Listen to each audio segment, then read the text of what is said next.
एक नाम जो सदियों से मुसलमानों के दिलों में जोश भर देता है, गज़वा-ए-हिंद।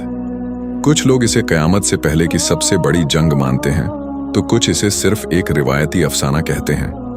पर सवाल ये है, क्या गज़वा-ए-हिंद वाकई कोई हकीकत है, या ये सिर्फ एक जज्बाती तसव्वुर है जो मुसलमानों में जोश जगाने के लिए गढ़ा गया?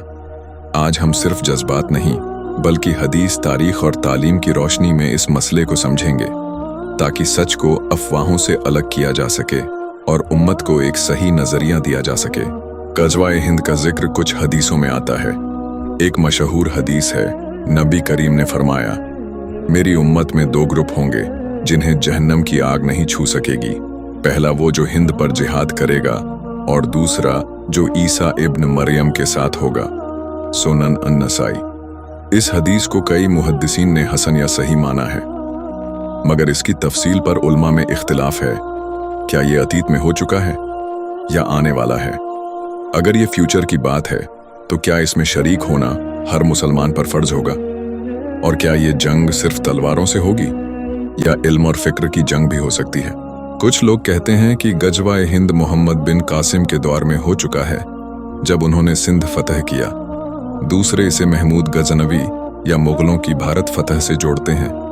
मगर उलमा का कहना है कि इस हदीस में जन्नत का वादा है, और पास्ट इवेंट्स उस वादे पर पूरी तरह खरे नहीं उतरते। हदीस में हिंद का जिक्र है, मगर याद रखिए, उस दौर में हिंद का मतलब सिर्फ आज का भारत नहीं था, बल्कि पूरा उपमहाद्वीप शामिल था, पाकिस्तान, बांग्लादेश, अफगानिस्तान आदि। इसलिए ये तय करना मुश्किल है कि हदीस किस जगह और किस दौर की बात कर रही है। अगर गज़वा-ए-हिंद हकीकत है, तो इसका मतलब ये नहीं कि मुसलमानों को हथियार उठाने चाहिए। इस्लाम अमन का मजहब है, और जिहाद सिर्फ तलवार से नहीं, बल्कि कलम, इल्म और अखलाक से भी होता है। आज का सबसे बड़ा जिहाद है अपने नफ्स पर काबू और हक़ को इल्म और दावत से फैलाना। हमारे लिए सबक ये है कि हम अपने किरदार को इस्लामी बनाएं, दीन की सही तालीम हासिल करें, और फिक्र करें कि अगर गज़वा-ए-हिंद आने वाला है, तो हम उसमें हक्का की तरफ खड़े हों, तलवार नहीं, सच्चाई और अमल के साथ, क्योंकि सबसे बड़ी फतेह ज़मीं की नहीं, दिलों की होती है।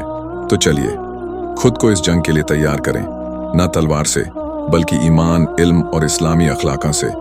अगर आपको ये वीडियो पसंद आया, तो लाइक, शेयर और सब्सक्राइब ज़रूर करें, और कमेंट्स में बताएं आप गज़वा-ए-हिंद को कैसे समझते हैं।